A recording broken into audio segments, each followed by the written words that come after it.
Hey, my name is Bonnie Darko. I'm an artist in the Bay Area. I sing, I dance, I create, I market, and I'm a head sales coordinator up and down Northern California and Southern California.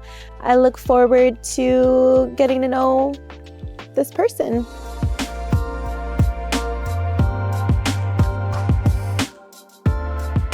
Hey, I'm Bonnie. Bonnie Pat, nice to meet you. Nice to meet you. I'm super excited. Can we sit right here? Take a seat. Cool. How are you doing? I'm good. I'm so excited to meet you. So it's kind of like a sleepy Sunday. How about for you? I feel blessed today. Another day in paradise. And I'm so lucky. You look so beautiful. Thank you. You're gorgeous too. Thank you. What are you drinking? So I fermented some rosebuds and mint and wine, and I drank all the wine, and now it's just water. But yeah, I was kind of dehydrated today, so I thought it might be a good idea to bring some along with me just in case. Okay, yeah. No. Can't trust tap. See, I didn't know that. But yeah, it's my little treat to myself. Have you been here before? I haven't been here before. No, but I think I'm gonna have to come back. I've never had Haitian food before. Me neither. But I love this area. This spot right here has awesome brunches. They have on Sundays they have like a brunch buffet. Oh. With bottomless mimosas. Oh. Girl, I'm just saying. Yeah. So I wonder why. I think they matched us together because we're both pansexual. Is that why? Do you know? That could certainly be it, yeah. I see. Okay, because I remember him being like, oh, I have somebody that you should meet. And I was like, okay, I'm excited. Let's do that. I mean, it sounds like you're also like kind of performance, right? Do you still do nightlife? Like, what do you do for work?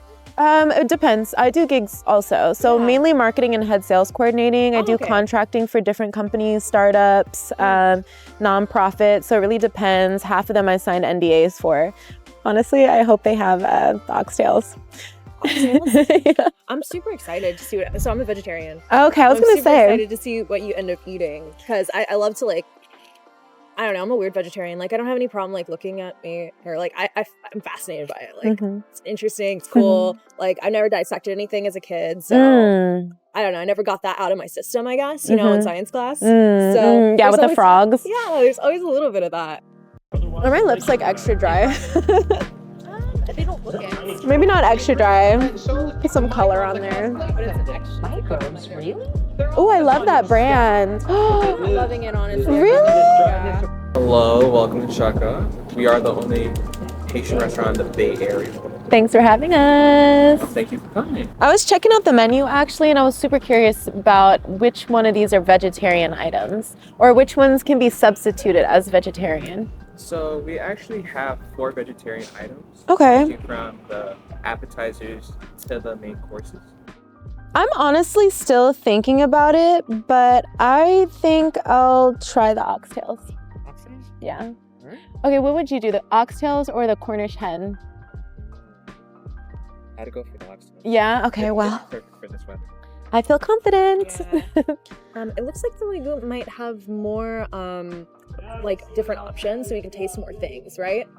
Because it's got some side elements too. So the legume is like a stew. Yeah. But within it is cabbage, carrots, spinach, and squash. And then you said on the side it comes with Rice and plantains. Do we want to get that one just so we can kind of try a little bit of a variety? It might also be nice to taste bites of things in between the oxtails too. I trust it. Okay, let's do that one then for sure. All right. Then would you like anything to drink? Yes. I think we had our eye maybe On the nog? Yes. On the nog, please. Can I get mine with rum? Do you want some? Yeah, why not? Let's have some rum. Rum and nog? Yes, please. So, the cremas actually does have rum in it. Oh. And it is a very, I'd say, strong. Okay, Great. You could probably hold back on the rum for mine in that case.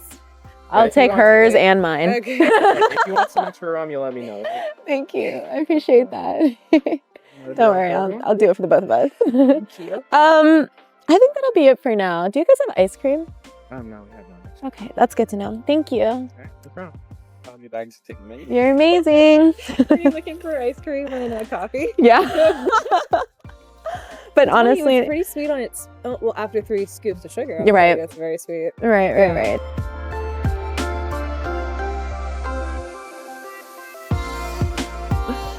Time I figure out my sexuality.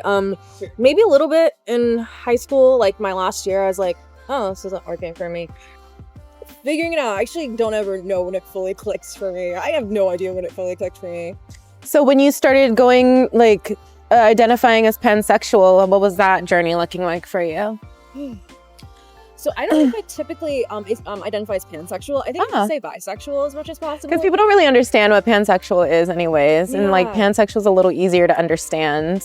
Yeah, and also like I have some friends who've always argued that like the past of like the term bisexual always meant what pansexual means currently. Like just not true. Really? Okay. No, definitely not true. They were like but very big like 70s like fans like classic stuff. So I guess I don't know. I'm not as much of a history buff. I take the information kind of given to me rather a lot of times than researching on my own. Which is a huge downside. It can be. Yeah. What about you? Your path. My sexuality path.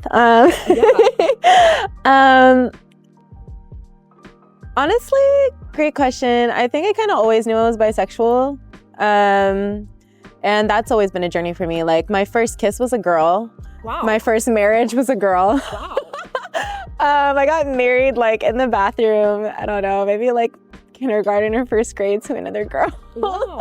And it was like a ring, like one of those, pop situations, ring pop. I love a man with a hot plate. We all. Thank you. Oh my goodness. Wow. Okay. Amazing.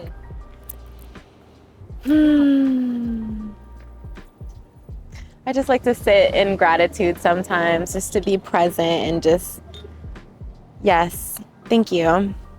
I grew up Catholic. My dad was Muslim.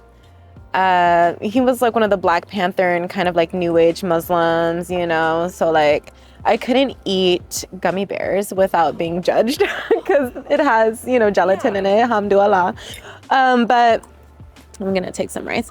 But yeah, so when it comes to my sexuality path, I just kind of always knew I loved the divine feminine. I had such a gratitude and respect for the divine feminine, and understanding what that was for myself growing up was an interesting journey. And for me, like when I was growing up, sexuality was just very confusing because I felt like I didn't really know what role that was supposed to play for me growing up. So I kind of just allowed it to be, in a sense. I don't even know how to describe it, but I don't know. I've always loved women.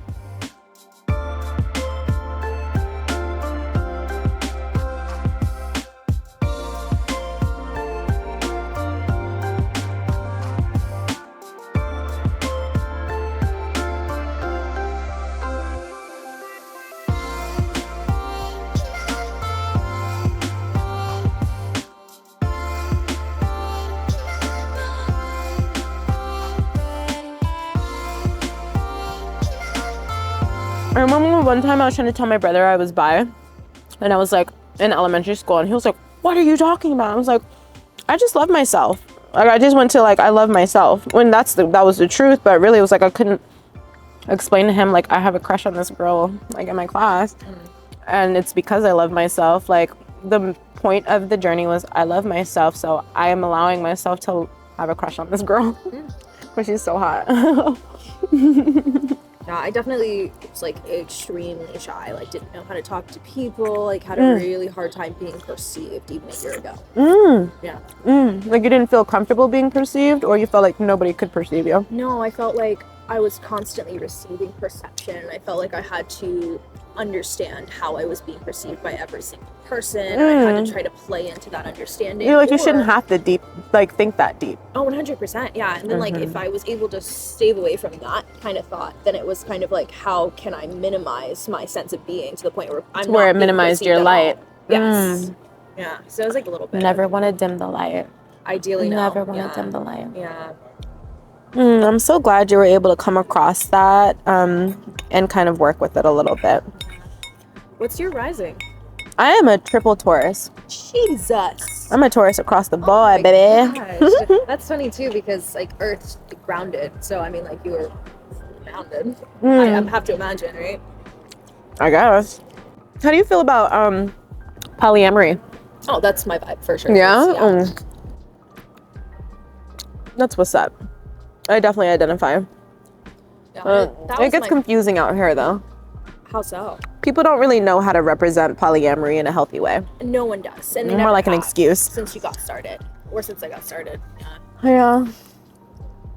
But, you know, it just depends. Like, if you find people individually or already in a couple, but like 60% of the 70% of the time, 80% of the time, they aren't practicing polyamory like in a responsible way.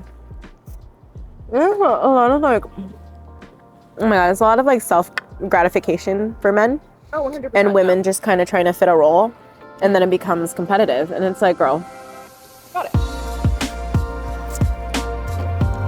Should we this way? Okay, I'll let you lead. Be careful of this pedal. Super. Oh my god.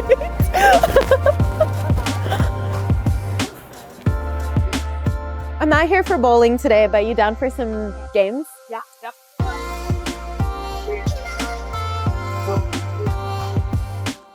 Hey, I'm sorry to bother you. I was wondering if these are like beer pong type tables or what is this? Kind of like shuffleboard meets mini golf. Shuffleboard. So you use little cue sticks here and then the regular golf ball. Oh. It's kind of scoring sections on the table. So the loser doesn't take a shot.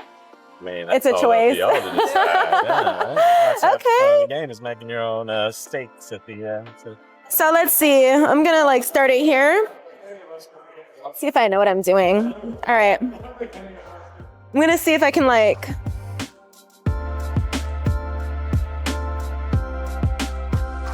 Okay. I'm like, let me see if I could do this. Ah, overshot.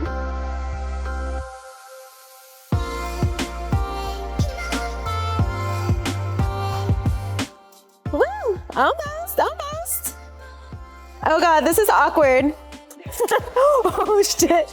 It's a combination mini golf parkour. I know they should have like a foam pit.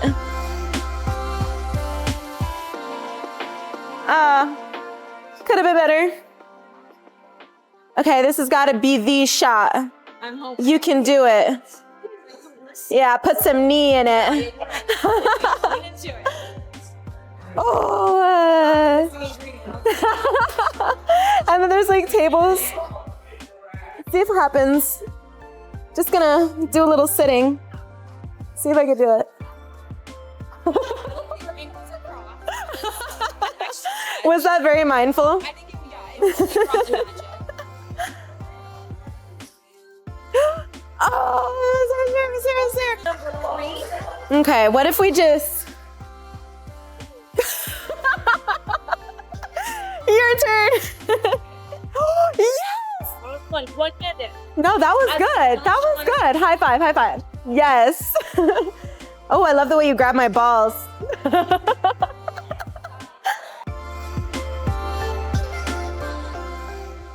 Wow, they got it all fancy. Oh, look how cute the Hello Kitties are. I like the little hamsters with their hats on. Yeah, those are cute. Those are super cute. Honestly, I really want the giraffe Hello Kitty. Or the monkey one.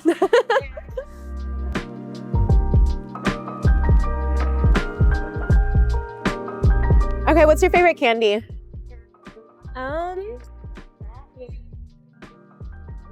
don't know. I really like to look at certain candies and then I like to eat other candies. And then again, I just like to have some. So right now I have a really big collection of like the green apple covered in caramel lollipops. Oh, yeah. Yeah. Those kind of like Mexican, or not Mexican candies. Because I think I'm thinking more of the Chile mango ones. I think you are, yeah. Okay, yeah. Those ones I like to get at, have you been to Ike's, the sandwich spot? Yes, that's where I got mine. Okay, Yeah. yeah. You can have as many as you want. I was like, oh, okay. I'm gonna take a handful. Yeah. But I really like the other option of the like blue ones. yes, Yeah, because the those bubble have gum's too. in it. I don't like those as much, so. The get bubble gum those. doesn't last as long. It doesn't. Yeah, and then it gets like stuck to your teeth if you chew it too early with the candy. So Yeah, I like that part though. Like I'll suck on it just enough for it to like be just enough candy to enjoy that, because I know the gum's not gonna last. It's not flavorful.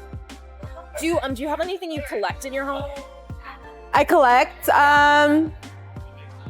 Yes, actually, because I love to thrift shop. I have a whole bunch of like old, not really trinkets, but kind of just like bottles and containers that are like crystal and glass and like chinas and old jewelry. Anything that's like from the 20s I'm obsessed with. Anything that's genuine material. I'm actually kind of weird because I have like, I don't know, I have like bones and like taxidermy type stuff. Oh my gosh. Yeah, I'm kind of a nerd for it. Pushing for like, is that a cult? Considered a cult stuff? It could be considered a cult stuff. It depends on who you're talking to and who saw anything at all. Okay.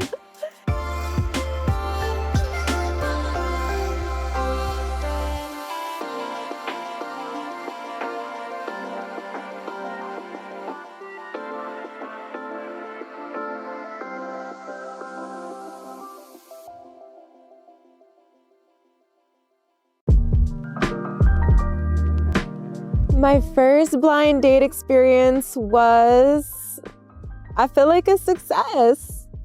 I had a good time. Definitely good people. It was pretty great. I was not expecting it to be as easygoing and as comfortable as it was. At first, we like kind of sat down and we asked each other like, oh, why do you think it was the two of us? And we got paired up and we kind of started to throw out some different guesses here and there. But I think as the date went on, we were like, oh, okay, this actually seems like a pretty good match. You know, definitely some consideration went into like our personalities and kind of the things we have in common and why we would work well together. So it's pretty great. What made it a good time was that we had a lot to talk about. We were able to bounce off of each other and have fulfilling conversation and get a little vulnerable without breaking any boundaries, too many rules, unfortunately not. But yeah, I think in general, the conversation was great and I think that we could do it again. I think what stood out to me the most about her is how she does seek to like kind of encourage other people, to kind of bring them up, to kind of promote understanding, promote like realization within the self. She's also the type of person who really does like make you feel really good about yourself, but that's partially because she's asking questions. She's allowing you to be introspective towards yourself as well as kind of thinking about where you are in the moment. So there's just a lot of really incredible things that do stand out. But I think maybe the number one is just how she conducts herself and how she moves through life. Very intentional. She's got great skin, great hair, great smile, great personality. She's smart, she's kind, she's open. She was very understanding and she seems to have a lot of great talents that she's proud of. I think we were matched because we both have like a very creative way of like going through life. I think we are both looking for just the exploration of like joy, finding that in everyday moments, bringing that to other people. I think we have a lot of the same values, which is very, very difficult to find. That's why I'm extremely appreciative for this experience. And I think we were matched because we're also kind of like recovering or healing from like similar experiences, and we've had a lot of the same experiences in the past, and then we're also learning to like kind of access and like open up into our own magic as well. So just feels really cool. Honestly, this blind dating experience was revolutionary in a way. I think that people have given blind dates a bad rap, and I think that a lot of people go into dating and not just blind dating with the wrong mindset, and I think if you're open, then the world will be open to you. I feel like I would do a blind date again. I feel like I'm a little bit more open and I have a little bit better of an understanding of what goes into the process now, for sure. I also think it was a lot more straight to the point than a lot of my other dating experiences, because there was already like kind of some understanding there. Like once we started talking, we knew that there was a lot more common ground. And sometimes when you're dating online or when you're not meeting people in person, there's just so many variables that go into it. So kind of having somebody like friends help, it was really cool. Yeah. I would go on a second date with her. She was awesome.